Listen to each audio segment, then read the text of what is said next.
शुरुआत में हम देखते हैं एक ताकतवर आदमी फिनिस्ट और उसके चेले एंडी को। इस वक्त ये दोनों जंगल में एक बहुत बड़े जंगली सुअर को पकड़ने जा रहे थे जो लोगों की फसलों को बर्बाद कर रहा था। गांव वाले उससे बहुत तंग थे। इस खतरनाक जानवर के सामने भी फिनिस्ट डरा नहीं। उसने एंडी से कहा कि सब मुझे हीरो मानते हैं, अगर मैंने इस सुअर को काबू में नहीं किया तो क्या इज्जत रह जाएगी मेरी। उसने हथियार उठाया और सुअर पर हमला किया, लेकिन इन छोटे हमलों से सुअर पर कोई भी असर नहीं हुआ। फिनिस्ट की मदद के लिए एंडी ने भी अपने हथियार से इस सुअर पर हमला बोल दिया, लेकिन उसका हथियार सुअर की नाक में चला गया और वो नींद से जाग गया। अब सुअर गुस्से में आ गया और एंडी की ओर बढ़ा, लेकिन तभी फिनिस्ट उसके आगे आ गया उसे रोकने के लिए। उसने पूरा जोर लगाया, लेकिन इस ताकतवर जानवर को रोक नहीं पाया। अपना थोड़ा सा जोर लगाकर ही सुअर ने फिनिस्ट को हवा में उड़ा दिया और आखिर में वो नीचे आकर सुअर के ऊपर ही गिरा। इस सुअर को काबू में लाने के लिए एंडी ने फिनिस्ट की तरफ एक रस्सी फेंकी। जैसे ही फिनिस्ट ने रस्सी पकड़ी, ये सुअर हवा में उड़ने लगा।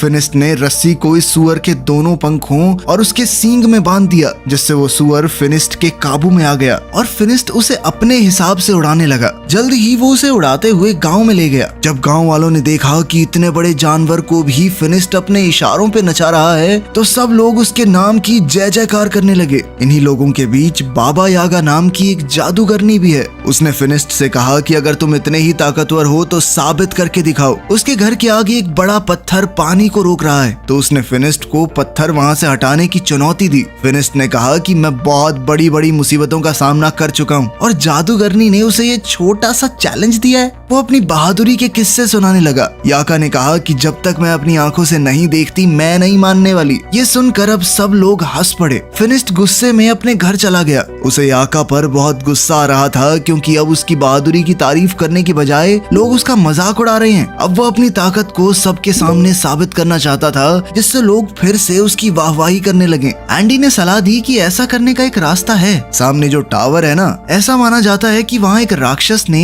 एक बेहद खूबसूरत लड़की को कैद कर रखा है और वो लड़की एक राजकुमारी है। अगर तुमने उस राक्षस को मारकर राजकुमारी को आजाद कर दिया तो पूरी दुनिया में तुम्हारा नाम गूंजेगा। फिनिस्ट ने तय कर लिया कि वो इस राक्षस से जरूर लड़ेगा। रात होते ही फिनिस्ट और एंडी उस टावर की ओर निकल पड़े। वहां पहुंचकर उसने देखा कि यहाँ पहले से ही कुछ योद्धा इस राक्षस को हराने आए थे, लेकिन वो लोग मशहूर होने यहाँ नहीं आए। वो तो राजकुमारी को बचाकर उससे शादी करना चाहते हैं। उन सब ने फिनिस्ट से पूछा कि अगर उन्होंने मिलकर राक्षस को हरा दिया तो राजकुमारी किसे मिलेगी। इस बात पर फिनिस्ट ने कहा कि मुझे नहीं चाहिए ये राजकुमारी, मैं तो बस यहाँ नाम कमाने आया हूँ। अलग जाकर फिनिस्ट ने एंडी को बताया कि वो उस राक्षस को अकेले मारना चाहता है, इसीलिए वो सुबह का इंतजार नहीं करेगा। ये कहकर वो टावर के अंदर खिड़की से चला गया। वहाँ पहुँचते ही फिनिस्ट को वो खूबसूरत राजकुमारी मिली। उसने फिनिस्ट से कहा कि क्या तुम भी मरने के लिए आए हो। फिनिस्ट ने कहा कि मैं तुम्हें बचाने आया हूँ। ये सुनकर लड़की भाग के अंदर चली गई। उसे रोकने के लिए फिनिस्ट ने उसका हाथ पकड़ लिया। राजकुमारी ने अपना हाथ छुड़ाया और एक पिलर के पीछे चली गई। तभी पीछे से एक सांप ने फिनिस्ट पर हमला कर दिया। फिनिस्ट इस सांप से लड़ने लगा। तभी फिनिस्ट को समझ आया कि ये कोई आम सांप नहीं है, बल्कि उस राक्षस की पूंछ है जिससे लड़ने वो यहाँ आया है। ये देखकर उसने पहले तो राक्षस पर खूब हमले किए, लेकिन जब कोई वार काम नहीं आया तो फिनिस्ट ने उस राक्षस की दुम यानी उसके सांप वाले मुंह को हाथ में पकड़ लिया